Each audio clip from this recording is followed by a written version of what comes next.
Welcome to స్వతంత్ర. నేను విజయ్. ముందుగా హెడ్లైన్స్ చూద్దాం. రాజ్యసభ ఎన్నికల్లో గెలుపునకు సీఎం జగన్ స్కెచ్. గంటా రాజీనామా ఆమోదం, కౌంటర్ ఇచ్చిన టీడీపీ.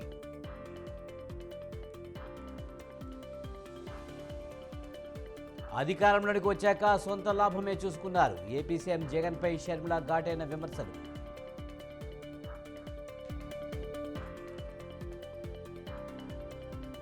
తెలంగాణ రాజకీయాల్లో ఊహించని పరిణామం. సీఎంను కలిసిన ఉమ్మడి మెదక్ జిల్లా బీఆర్ఎస్ ఎమ్మెల్యేలు.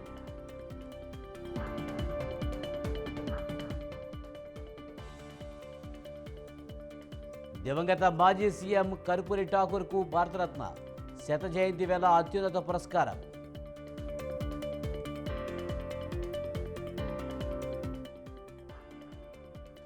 అయోధ్య బాలక్రామ్ దర్శనానికి పోటెత్తిన భక్తులు.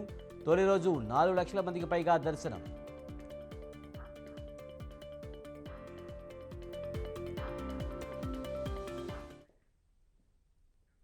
వైఎస్ఆర్ పోరాటానికి కొనసాగింపుగా పేదల పక్షాన నిలబడేందుకు తాను ప్రజల్లోకి వచ్చానన్నారు AP PCC chief YS Sharmila. జిల్లాల యాత్రలో భాగంగా శ్రీకాకుళం జిల్లా ఇచ్చాపురం నుంచి తన పర్యటన ప్రారంభించారు ఆమె. అదే సమయంలో రాష్ట్రానికి ప్రత్యేక హోదా తీసుకువస్తున్న హామీ ఏమైందంటూ జగన్ను సూటిగా ప్రశ్నించారు షర్మిల.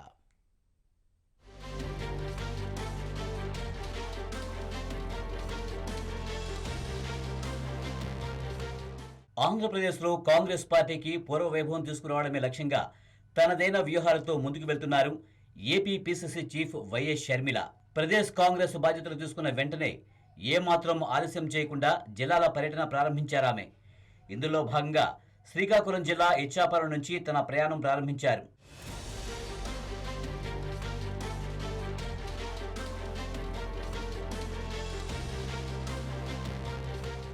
ఇచ్చాపురంలోని ప్రజాప్రస్థానం విజయస్తూపాన్ని సందర్శించి నివాళి అర్పించారు వైఎస్ షర్మిల. అనంతరం పార్టీ నేతలు కార్యకర్తలను ఉత్తేజపరిచేలా తన జిల్లాల పర్యటన ఉద్దేశం వివరించారు. రాష్ట్ర ప్రజల మేలు కోసమే ఇచ్చాపురం నుంచి తన ప్రస్థానం మొదలైందన్నారు. వైఎస్ రాజశేఖర రెడ్డి కాంగ్రెస్ పార్టీకి ఎంత బలమో పార్టీ కూడా వైఎస్కు అంతే బలమని చెప్పుకొచ్చారు. హస్తం పార్టీ రాజశేఖర రెడ్డిని అవమానించిందంటూ కొందరు చేసే విమర్శల్లో నిజం లేదన్నారు షర్మిల.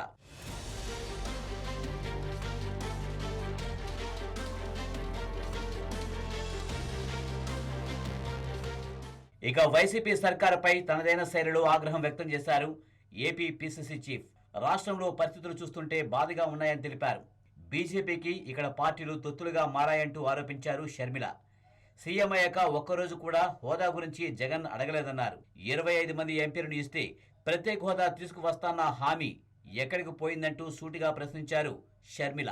బీజేపీ పార్టీ 10 సంవత్సరాలు అవుతున్నా కూడా ఆంధ్ర రాష్ట్రానికి ప్రత్యేక హోదా 15 సంవత్సరాలు ఇస్తామని చెప్పి కూడా ఈ రోజు అసలు ఊసే ఎత్తడం లేదు. ఇక్కడ ప్రజలు గెలిపించిన ఎంపీలు గాని ఎమ్మెల్యేలు గాని ఒక్కసారి కూడా బీజేపీని ప్రశ్నించలేదు. ముఖ్యమంత్రి గారు జగనన్న గారు ఒక్కసారైనా బీజేపీని మాకు ప్రత్యేక హోదా మీరు ఎందుకు ఇవ్వడం లేదు అని ప్రశ్నించిన పాపాన పోలేదు. ప్రతిపక్షంలో ఉన్నప్పుడు ఇదే జగనన్న గారు మాట్లాడిన మాట, అసలు బీజేపీ పార్టీ మీరు ఎంపీలను నాకు ఇవ్వండి, వాళ్ళ మెడలు వంచైనా సరే స్పెషల్ స్టేటస్ తీసుకొస్తానన్నాడు. మరి ఏమైంది జగనన్న గారు అని అడుగుతున్నా. అంతకుముందు పలాస నుంచి ఇచ్చాపురం వరకు బస్సులో ప్రయాణించారు షర్మిల.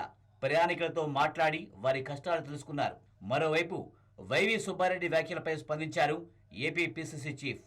రాష్ట్ర అభివృద్ధి విషయంలో వైసీపీ సవాల్ను స్వీకరిస్తున్నారని తెలిపారామె. సీఎం జగన్ రెడ్డి అంటే వైసీపీ వాళ్ళు ఫీల్ అవుతున్నారని, అంత ఇబ్బందిగా ఉంటే జగనన్న అని పిలుస్తానంటూ చెప్పుకొచ్చారు షర్మిల.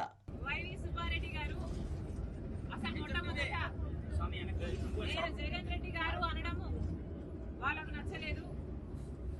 సరే, మీకు జగన్ రెడ్డి గారు అని నేను అనడం మీకు నచ్చకపోతే ఇప్పటి నుంచి జగనన్న గారు అనే అనడం నాకేం అభ్యంతరం లేదు.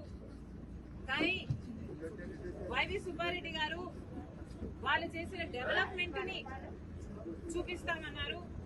సరే సార్, మీరు చేసిన డెవలప్మెంట్ ని చూపించండి, మేమంతా సిద్ధంగా ఉన్నాం చూడటానికి. డే టు టైం మీరు చెప్పినా సరే, మమ్మల్ని చెప్పమన్నా సరే, మీరు చేసిన అభివృద్ధి ఏమిటో చూపించండి. మేమే కాదు, మీడియా వాళ్ళు కూడా వస్తారు, మేధావులు కూడా వస్తారు, ప్రతిపక్ష పార్టీలు కూడా వస్తాయి. మా అందరికీ చూపించండి. మేమందరం కూడా మీరు చేసిన అభివృద్ధి ఏమిటి, మీరు కట్టిన రాజధాని ఎక్కడ, నడుపుతున్న పెట్రోల్ ఎక్కడ, మీరు కట్టిన పోలవరం ఎక్కడ, మీరు చేసిన డెవలప్మెంట్ కూడా అన్ని ఆంధ్రప్రదేశ్లో అందరూ కళ్ళు. మొత్తంగా షర్మిల ఏపీ పిసిసి చీఫ్ గా బాధ్యతలు చేపట్టినప్పటి నుంచి తన సోదరుడు సీఎం జగన్పై చేస్తున్న విమర్శలు చూస్తే రాష్ట్రంలో అన్నా చెల్లెళ్ల సవాలు మొదలైందన్న అభిప్రాయం వ్యక్తమవుతుంది.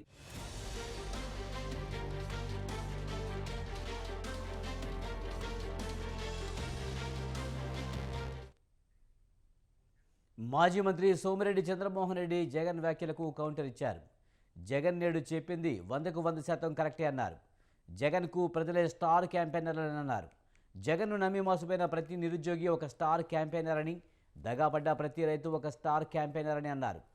ప్రభుత్వ బాధుడితో అసలైన ప్రతి పేదవాడు ఒక స్టార్ క్యాంపెయినర్ అని, అణచివేతకు గురైన ప్రతి బీసీ, ఎస్సీ, ఎస్టీ, మైనారిటీ బిడ్డ కూడా వైసీపీని కూల్చే స్టార్ క్యాంపెయినర్ అని సోమిరెడ్డి చంద్రమోహన్ రెడ్డి వ్యంగ్యాస్త్రాలు సంధించారు.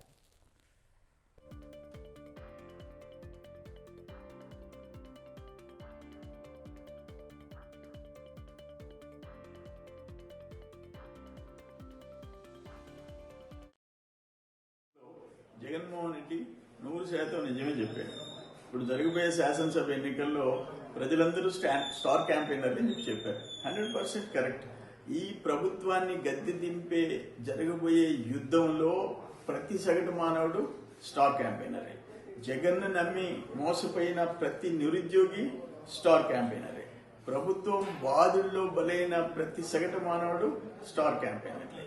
అణచివేతకు గురైన ఎస్సీ, ఎస్టీ, బీసీ, మైనారిటీ, పేదవాళ్ళందరూ స్టార్ క్యాంపెయినర్లే. దీంట్లో ఎలాంటి అనుమానం లేదు. జగన్మోహన్ రెడ్డి ప్రభుత్వాన్ని గద్దె దింపేంత వరకు ప్రతి సగటు మానవుడు స్టార్ క్యాంపెయినర్. ఈరోజు చిరునవ్వులు నవ్వుతూ అబద్ధాలతో 5 ఏళ్లుగా సీఎం జగన్ రాష్ట్ర మహిళని మోసగిస్తూనే ఉన్నాడని టీడీపీ నేత నక్కా ఆనందబాబు అన్నారు. జగన్ రెడ్డి అక్కా చెల్లెమ్మలను మోసగించడానికి ఉరవకొండలో కొత్త అబద్ధాలు చెప్పాడని అన్నారు. డ్వాక్రా మహిళలకు ఆర్థిక స్వావలంబన కల్పించి వారిని పాలనలో భాగస్వాములను చేసింది టీడీపీ అన్నారు. మహిళలకు ఆస్తిలో సమాన హక్కు, రాజకీయాల్లో 9% రిజర్వేషన్లు కల్పించింది తెలుగుదేశమే అన్నారు. జగన్ రెడ్డి మాట్లాడితే సింగిల్గా పోటీ చేస్తానంటాడని, అంత దమ్ము ధైర్యం ఉంటే తన పార్టీలో గెలిచిన అభ్యర్థులను ఎందుకు మారుస్తున్నాడని ప్రశ్నించారు. ఓటమి భయంతో మార్పులు చేస్తూ బీసీ, ఎస్సీ, ఎస్టీ అభ్యర్థుల్ని పక్కన పెడుతూ నాటకాలు ఆడుతున్నాడని ఆరోపించారు.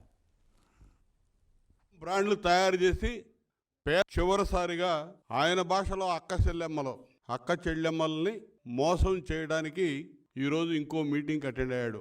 ఉరవకొండ, అనంతపురం జిల్లాలో ఉరవకొండ నియోజకవర్గంలో. చివరి విడత 6,000 కోట్ల పైచిలకు మంజూరు చేస్తున్నానని చెప్పాడు. అయిపోయింది, చివరి విడతే, వెళ్ళిపోవటం ఆయన ఇంటికి. ఆయనే చెప్పాడు నోటితో. ఇవాళ చిక్కటి చిరునవ్వుతో 5 ఏళ్ల పాలనలో లక్షలాది మంది మహిళల కన్నీటికి కారణం ఎవరు? మద్యపాన నిషేధం దశల వారీగా చేస్తానని చెప్పి ఈ రాష్ట్రంలో మద్యం వ్యాపారం చేస్తుంది ముఖ్యమంత్రి కాదా? మద్యం బ్రాండ్లని, నాసిరకం బ్రాండ్లు తయారు చేసి పేదల జీవితాలతో, వాళ్ళ ఆరోగ్యాలతో, వాళ్ళ ప్రాణాలతో ఆటలాడుతుంది జగన్మోహన్ రెడ్డి కాదా? ఆ సంగతి మహిళలకు తెలియదు అనుకుంటున్నావా? డ్వాక్రా సంఘాలు, ఇదేదో ఈయన సృష్టిలాగా చెబుతున్నాడు. డ్వాక్రా సంఘాల సృష్టికర్త చంద్రబాబు నాయుడు గారు. అది మొత్తం ప్రపంచం మొత్తం తెలుసు. మహిళలకి ఆర్థిక స్వావలంబన, సాధికారత సాధించే దిశగా ముందడుగు వేయించినటువంటి మొట్టమొదటి వ్యక్తి చంద్రబాబు నాయుడు గారు. చివరిసారిగా ఆయన వైసీపీ ప్రభుత్వానికి కౌంట్ డౌన్ మొదలైందన్నారు టీడీపీ నేత ధూళిపల్లి నరేంద్ర. నిన్నటి వరకు గొప్పలు చెప్పుకున్న జగన్ నేడు తిప్పలు పడుతున్నారంటూ ట్వీట్ చేశారు. వైనాట్ 175 నుంచి వీఆర్ గోయింగ్ అవుట్ అనే పరిస్థితిలో వైసీపీ ఉందని ఎద్దేవా చేశారు. రానున్న ఎన్నికల్లో జగన్ ఇంటికి వెళ్లడం ఖాయమన్నారు. టీడీపీ, జనసేన ప్రభుత్వం ఏర్పడడం తథ్యమంటూ ఆశాభావం వ్యక్తం చేశారు.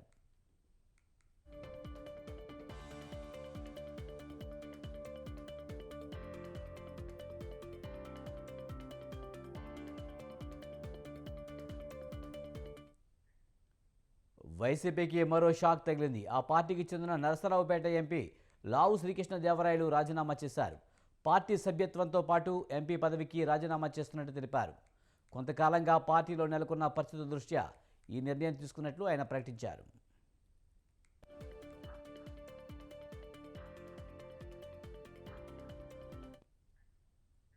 వైసీపీలో కొంత అనిశ్చితి ఏర్పడిందని, దానికి తాను బాధ్యుని కాదని శ్రీకృష్ణదేవరాయలు చెప్పారు. నరసరావుపేట లోక్సభ స్థానానికి కొత్త అభ్యర్థులు నిలబెట్టాలని పార్టీ ఆలోచిస్తుందన్నారు. 4.5 ఏళ్లలో నియోజకవర్గ అభివృద్ధికి తన వంతు కృషి చేశానని చెప్పారు.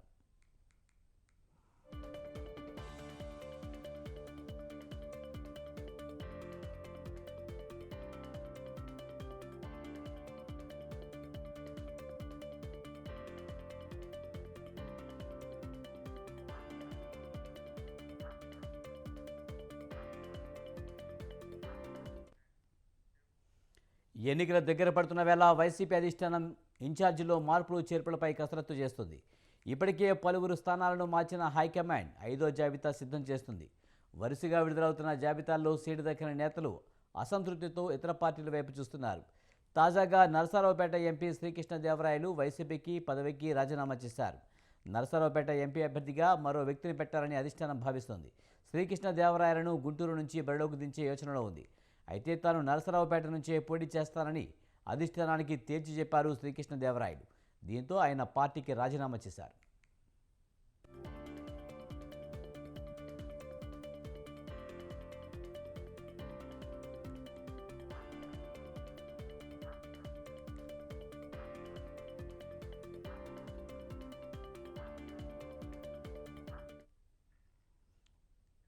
టీడీపీ ఎమ్మెల్యే గంటా శ్రీనివాసరావు రాజీనామాను స్పీకర్ తమ్మినేని సీతారాం ఆమోదించారు. వైజాగ్ స్టీల్ ప్లాంట్ ప్రైవేటీకరణను వ్యతిరేకిస్తూ గంటా రాజీనామా సమర్పించారు. ఈ నేపథ్యంలో గంటా రాజీనామాను స్పీకర్ ఆమోదించారు. ఈ నెల 22న ఆమోదం తెలిపినట్లు ఏపీ అసెంబ్లీ సెక్రటరీ ప్రకటించారు.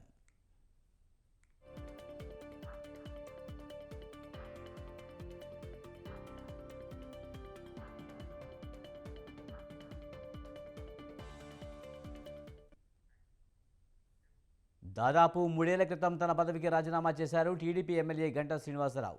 ఎంతకాలం ఆ రాజీనామా వ్యవహారాన్ని పక్కన పెట్టిన స్పీకర్ తమ్మినేని సీతారాం ఇప్పుడు ఉన్నట్టుండి ఆమోద ముద్ర వేయడం చర్చగా మారింది. దీని వెనుక అధికార వైఎస్ఆర్ కాంగ్రెస్ పార్టీ వ్యూహం ఉందనే చర్చ సాగుతుంది. గంటా శ్రీనివాసరావు రాజీనామా ఆమోదంతో ప్రతిపక్ష తెలుగుదేశం పార్టీ అలర్ట్ అయింది. వచ్చే రాజ్యసభ ఎన్నికల నాటికి తమ సంఖ్యాబలం తగ్గించేందుకు వైసీపీ ప్రయత్నం చేస్తుందని టీడీపీ నేతలు అంటున్నారు. ఇదే సమయంలో పార్టీ మారిన 4 వైసీపీ రెబల్ ఎమ్మెల్యేలపైన వేటు వేసే అవకాశం లేకపోలేదని టీడీపీ అంచనా వేస్తుంది.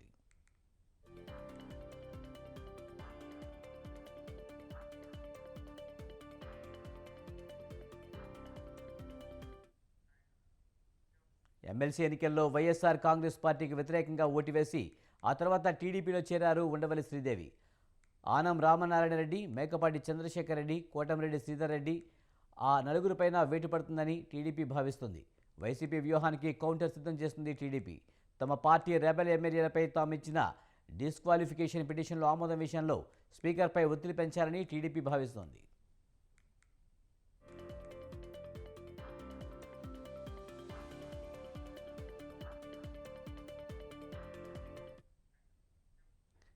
టీడీపీ రెబల్ ఎమ్మెల్యేలు కరణం బలరాం, వంశీ, మద్దాలిగిరి, వాసుపల్లి గణేష్పై డిస్క్వాలిఫికేషన్ పిటిషన్ ఇప్పటికే వేసింది తెలుగుదేశం పార్టీ. ఒకవేళ వైసీపీ రెబల్ ఎమ్మెల్యేగా ఉన్న ఉండవల్లి శ్రీదేవి, ఆనం రామనారాయణ రెడ్డి, మేకపాటి చంద్రశేఖర్ రెడ్డి, కోటంరెడ్డి శ్రీధర్ రెడ్డిపై అనర్హత వేటు పెడితే టీడీపీ రెబల్లు కరణం బలరాం, వల్లభనేని వంశీమోహన్, మద్దాలిగిరి, వాసుపల్లి గణేష్పై కూడా వేటు వేయవలసిందేనని స్పీకర్పై ఒత్తిడి తెచ్చేందుకు టీడీపీ సిద్ధమవుతోంది.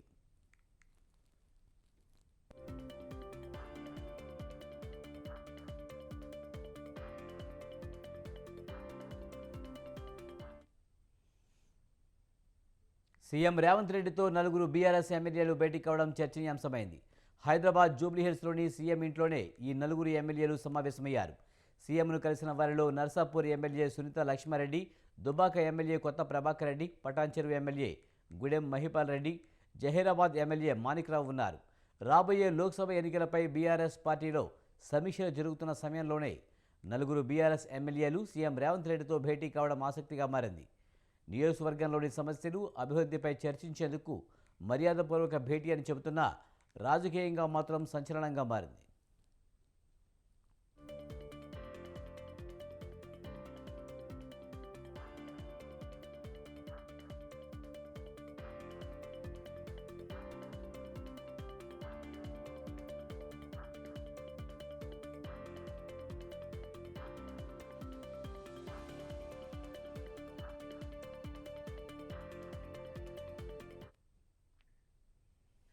మాజీ మంత్రి జగదీష్ రెడ్డి జైలుకు వెళ్లడం ఖాయమన్నారు మంత్రి కోమటిరెడ్డి వెంకటరెడ్డి. గత ప్రభుత్వ నిర్వాహకం వల్ల రాష్ట్రం నాశనమైందని, అందుకే హామీల అమలుకు జాప్యం జరుగుతుందని ఆయన తెలిపారు. పార్లమెంట్ ఎన్నికల్లో బీఆర్ఎస్కు ఒక్క సీటు రాదని, కాళేశ్వరంతో పాటు అన్ని అక్రమాలపై విచారణ కొనసాగుతుందని ఆయన స్పష్టం చేశారు.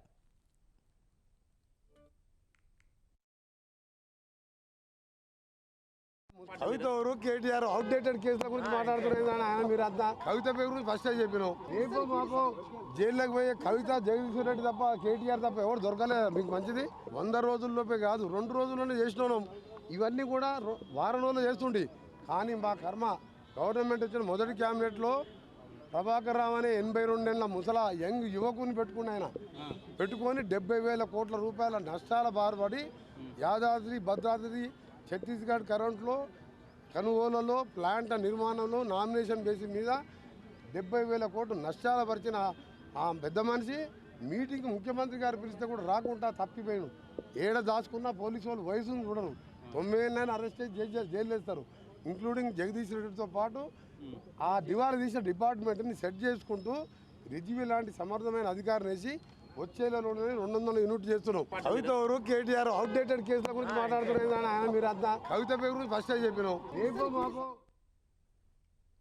మాజీ మంత్రులు కేటీఆర్, హరీష్ రావులకు బీజేపీ నేత రఘునందన్ కౌంటర్ ఇచ్చారు. బీజేపీపై అవాకులు చెవాకులు పేలొద్దంటూ వార్నింగ్ ఇచ్చారు. కాంగ్రెస్తో కలిసి పనిచేస్తున్నామన్నది అవాస్తవమని స్పష్టం చేశారు. బీఆర్ఎస్లో ఎంపీ సీట్లను బేరం పెడుతున్నారని ఆరోపించారు. ఉద్యమకారుల పేరు వాడుకుని అన్యాయం చేశారని రఘునందన్ రావు విమర్శించారు.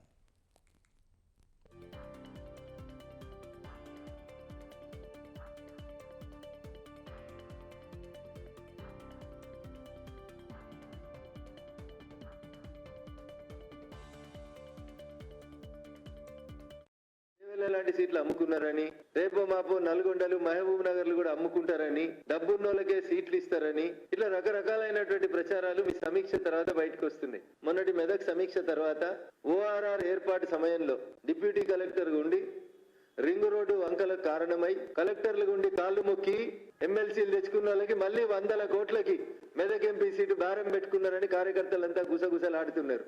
లేదు లేదు మేము అట్లా ఇయ్యం, నిజంగా నిజాయితీగా ఉంటాం, ఎవరైతే కుటుంబాలు అమరులను త్యాగం చేసిందో ఆ కుటుంబాలకు ఇస్తాం అని చెప్పే దమ్ము ధైర్యం మీకుందా? లేదు. ఎందుకంటే మీరు గెలిచేది లేదు, సచ్చేది లేదు. వచ్చిన కాడికి దండుకుందాం, ఎన్ని వీలైతే అన్ని అమ్ముకుందాం, పోయినసారి అమ్ముకున్నట్టు మళ్ళీ ఈసారి ఎంపీ సీట్లని అమ్ముకుందామనే ఆలోచన తప్ప హరీష్ గారు కానీ కేటీఆర్ గారు కానీ తెలంగాణ భవన్ లో మాట్లాడిన మాటలకి కట్టుబడి ఉంటారా? 10 సంవత్సరాలు అధికారంలో ఉండి అధికారం కోల్పోయిన తర్వాత ఇప్పుడు ఏమంటున్నాడు హరీష్ అంటే, పార్టీలో కష్టపడే కార్యకర్తలకి గుర్తింపు ఇస్తాం అంటే ఎన్ని రోజులు ఇవ్వలేదని ఒప్పుకురు కదా. ఉద్యమకారులకు పార్టీలో సముచిత స్థానం కల్పిస్తాం. ఎన్నేళ్ల తర్వాత 2001 ఏప్రిల్ జలదృశ్యం కాడికి వెళ్ళి మొదలుకొంటే ఓడిపోయిన తర్వాత ఇవాళ కార్యకర్తలు గుర్తుకొచ్చారు, ఉద్యమకారులు గుర్తుకొస్తారు. టీఆర్ఎస్ పార్టీ నాయకులకి ఒకటి ఉద్యమకారులకు సీట్లు ఇస్తాం, పార్టీలో కష్టపడి పనిచేసినటువంటి కార్యకర్తలకి సముచిత స్థానం ఇస్తాం. ఈ 2 మాటలకి మీరు కట్టుబడి మీ నీతిని మీ నిజాయితీని నిరూపించుకోవాలని చెప్పి నేను ఈ సందర్భంగా విజ్ఞప్తి చేస్తా ఉన్నా. 2024 ఏప్రిల్లో వచ్చేటువంటి 17 సీట్లైనా ఉద్యమకారులకి, తమ కుటుంబాల సభ్యుల్ని కోల్పోయిన వాళ్ళకి, అసలు సిసలైనటువంటి కార్యకర్తలకు ఇస్తామనేటువంటి మాట ఆ అమరవీరుల స్తూపం దగ్గర ప్రమాణం చేయండి. మెదక్ లాంటి సీట్ల సచివాలయంలో ఉప ముఖ్యమంత్రి భట్టి విక్రమార్క బీసీ సంక్షేమ శాఖపై బడ్జెట్ సన్నాహక సమీక్ష సమావేశం నిర్వహించారు. గతంలో బీసీ సంక్షేమానికి కేటాయించిన నిధులు ప్రస్తుతం బడ్జెట్లో కేటాయించవలసిన అంశాలపై చర్చించారు. బీసీ గురుకులాల సొంత భవనాలకు ప్రభుత్వ నిధులు మంజూరు చేయాలని మంత్రి సూచించారు.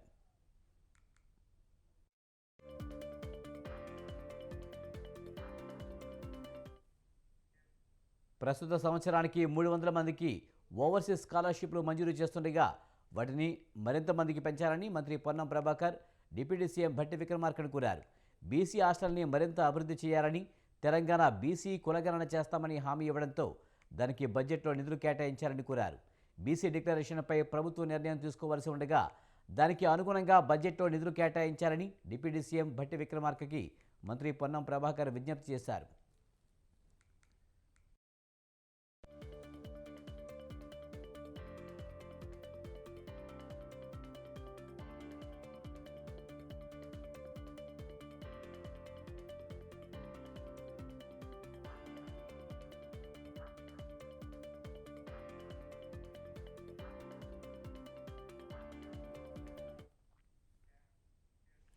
లోక్సభ ఎన్నికల మేనిఫెస్టోపై కాంగ్రెస్ కసరత్తు ముమ్మరం చేసింది.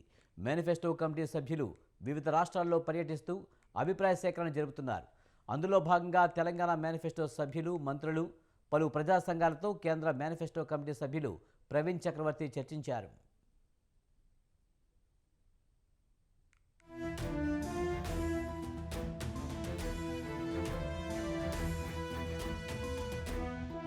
మేడిగడ్డ బ్యారేజ్ కుంగిన అంశంపై జరిగిన దర్యాప్తులో సంచలన విషయాలు వెలుగులోకి వచ్చాయి. ఈ మొత్తం వ్యవహారంలో భారీ స్కామ్ జరిగిందంటూ తేల్చి చెప్పింది విజిలెన్స్ అండ్ ఎన్ఫోర్స్మెంట్ డిపార్ట్మెంట్. మొత్తంగా 3,200 కోట్ల మేర ప్రజాధనం వృధా అయిందని తేల్చింది విజిలెన్స్.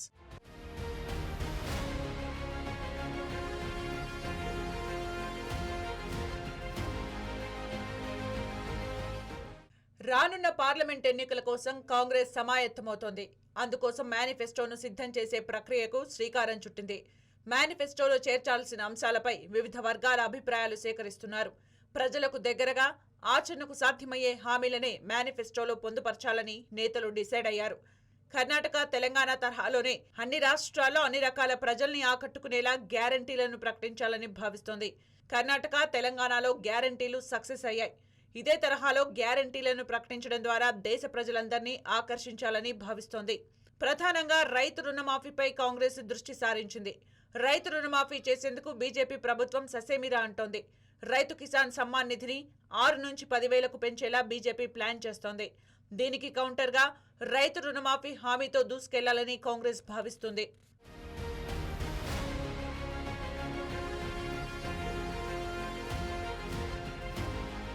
దీంతో పాటు 10 లక్షల రూపాయల వరకు ఉచిత వైద్య చికిత్స, మహిళలకు ఆర్థిక చేయూత, 500 రూపాయలకే గ్యాస్ సిలిండర్, గిగా వర్కర్లకు ఆరోగ్య ఉద్యోగ భద్రత, ప్రతి పేద కుటుంబానికి ఆర్థిక సహకారం, ప్రభుత్వ రంగ సంస్థల పరిరక్షణ, పట్టణ ప్రాంతాల్లో ఉపాధి హామీ చట్టం, పంటలకు గిట్టుబాటు ధర, అగ్నివీర్ పథకం రద్దు వంటి హామీలను కాంగ్రెస్ పరిశీలిస్తుంది.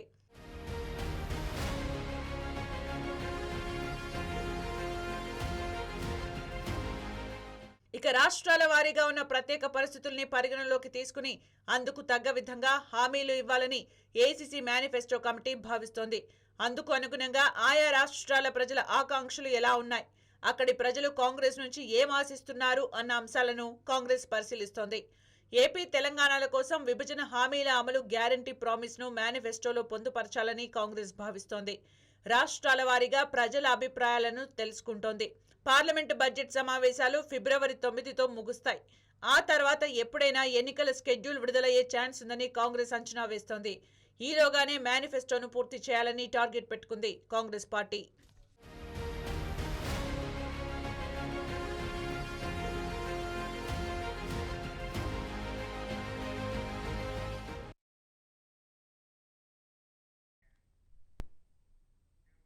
మేడిగడ్డపై విజిలెన్స్ నివేదిక బీఆర్ఎస్ మెడకు చుట్టుకోనుందా? 3,200 కోట్ల మేర ప్రజాధనం వృధా అయిందంటూ విజిలెన్స్ అండ్ ఎన్ఫోర్స్మెంట్ డిపార్ట్మెంట్ తేల్చడంతో ఇప్పుడు అందరిలోనూ ఇవే సందేహాలు. ఓవైపు లోక్సభ ఎన్నికలు ముంచుకొస్తున్న వేళ ఈ మొత్తం వ్యవహారంలో భారీ స్కామ్ దాగి ఉందంటూ చెప్పడంతో గులాబీ పార్టీ ప్రతిష్ట దెబ్బతీసే అవకాశం ఉందా?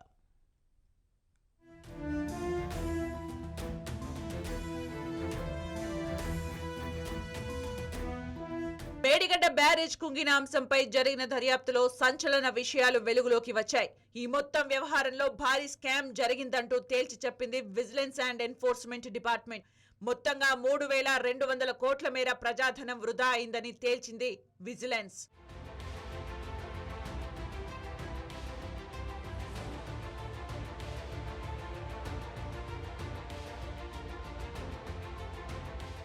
రేవంత్ సర్కార్ ఈ అంశంపై విచారణను అత్యంత ప్రతిష్టాత్మకంగా తీసుకోవడంతో అధికారులు ఉరుకులు పరుగులు పెట్టారు. నిజాలు నిగ్గు తేల్చారు. వరద ఉధృతి అంచనా వేయకుండానే బ్యారేజ్ డిజైన్ చేశారంటూ తమ నివేదికలో విజిలెన్స్ పేర్కొన్నట్టు సమాచారం. బ్యారేజ్ కుంగడం అన్నది అకస్మాత్తుగా జరిగింది కాదంటూ మరో బాంబు పేల్చింది విజిలెన్స్ అండ్ ఎన్ఫోర్స్మెంట్ నివేదిక.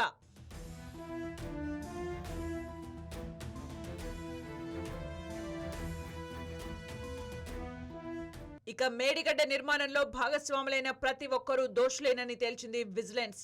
దీనిపై ప్రభుత్వానికి త్వరలోనే మధ్యంతర నివేదిక ఇవ్వనున్నట్లు తెలిపింది. దీంతో నాటి బీఆర్ఎస్ సర్కారుపై ఇప్పుడు అందరి దృష్టి నెలకొంది. కేసీఆర్ నేతృత్వంలోని గత ప్రభుత్వం ఎంతో ప్రతిష్టాత్మకంగా ఈ ప్రాజెక్టు నిర్మాణాన్ని పూర్తి చేసింది. అయితే సరిగ్గా తెలంగాణ అసెంబ్లీ ఎన్నికల సమయంలోనే ఈ ప్రాజెక్టు కుంగిపోవడం అప్పట్లో రాష్ట్ర వ్యాప్తంగా చర్చనీయాంశమైంది.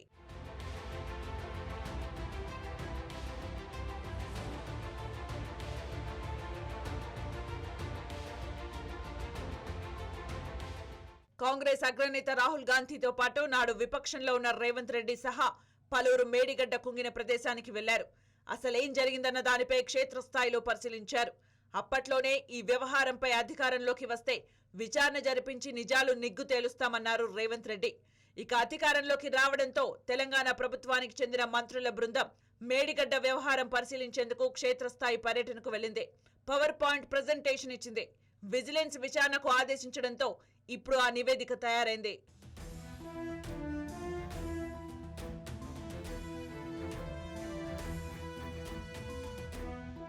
త్వరలోనే సార్వత్రిక ఎన్నికలు జరగనున్నాయి. ఇలాంటి వేళ విజిలెన్స్ ఇచ్చే నివేదిక బీఆర్ఎస్ మెడకు చుట్టుకుంటుందా అన్న సందేహాలు వ్యక్తమవుతున్నాయి.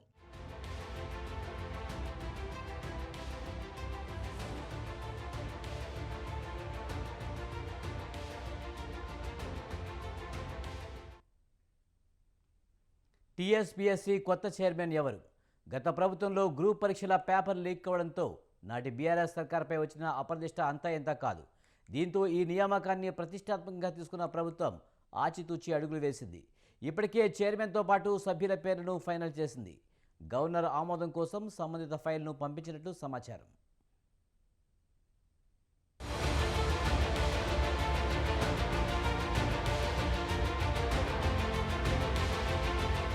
Telangana public service commission chairman ఎవరు అన్న దానిపై అతి త్వరలోనే క్లారిటీ రానుంది. సభ్యులు ఎవరెవరు ఉంటారన్న అంశం పైన స్పష్టత ఇవ్వబోతోంది తెలంగాణ ప్రభుత్వం. ఇప్పటికే ఆయా నియామకాలకు సంబంధించి ప్రభుత్వం తీసుకున్న నిర్ణయాలను గవర్నర్ ఆమోద ముద్ర కోసం రేవంత్ సర్కార్ పంపించినట్లు తెలుస్తోంది.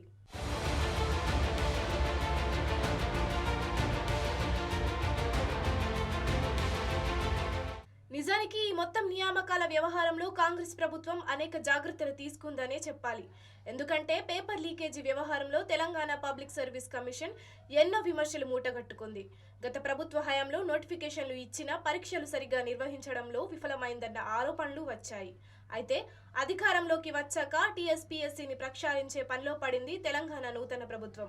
ఈ క్రమంలోనే మొదటి నుంచే జాగ్రత్త వహించింది కాంగ్రెస్ సర్కారు. స్వయంగా CM Revanth Reddy UPSC chairman కలిసి పలు అంశాలపై చర్చించారు. అన్ని అంశాలు పరిశీలించిన తర్వాత చైర్మన్తో పాటు సభ్యుల నియామకాల కోసం దరఖాస్తులు ఆహ్వానించింది తెలంగాణ ప్రభుత్వం.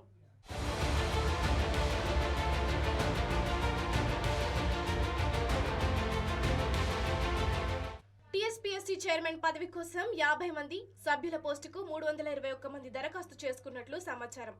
అయితే భారీగా దరఖాస్తులు రావడంతో ప్రభుత్వ ప్రధాన కార్యదర్శి శాంతికుమారి, న్యాయశాఖ కార్యదర్శి తిరుపతి, సాధారణ పరిపాలనా శాఖ కార్యదర్శి నిర్మలతో కూడిన స్క్రీనింగ్ కమిటీ ప్రతి దరఖాస్తును క్షుణ్ణంగా పరిశీలించారు.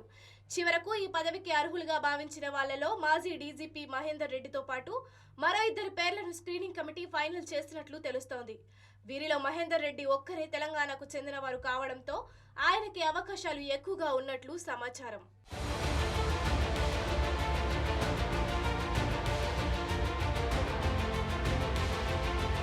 గత ప్రభుత్వ ఓటమికి కారణాల్లో ఉద్యోగ నియామకాలు తగినన్ని లేకపోవడం కూడా చాలా ముఖ్యమైన పాత్ర పోషించింది. దీంతో ముందే జాగ్రత్త పడిన రేవంత్ సర్కారు నోటిఫికేషన్ల జారీ విషయంలో అత్యంత కీలకమైన టీఎస్పీఎస్సీని ప్రక్షాళించే దిశగా అడుగులు వేసింది. మరోవైపు కొత్త బోర్డు ఏర్పడిన తర్వాత నిరుద్యోగులకు తీపి కబురు చెప్పే దిశగా తెలంగాణ ప్రభుత్వం ఆలోచిస్తోందన్న అభిప్రాయం వ్యక్తమవుతోంది.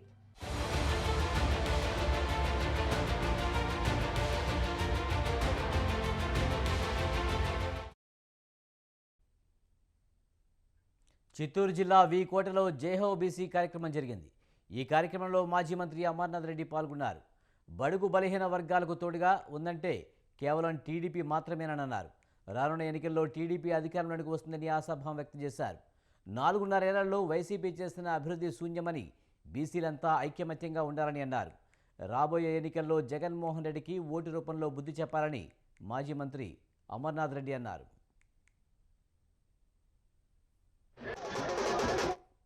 తెలుగుదేశం పార్టీకి వెన్నెముక వలె ఉన్నటువంటి వర్గాలు ఏవైనా ఉన్నాయంటే అవి ఈ రాష్ట్రంలో బలహీన వర్గాలని చెప్పి సందర్భంగా కూడా నేను తెలియజేసుకుంటున్నా.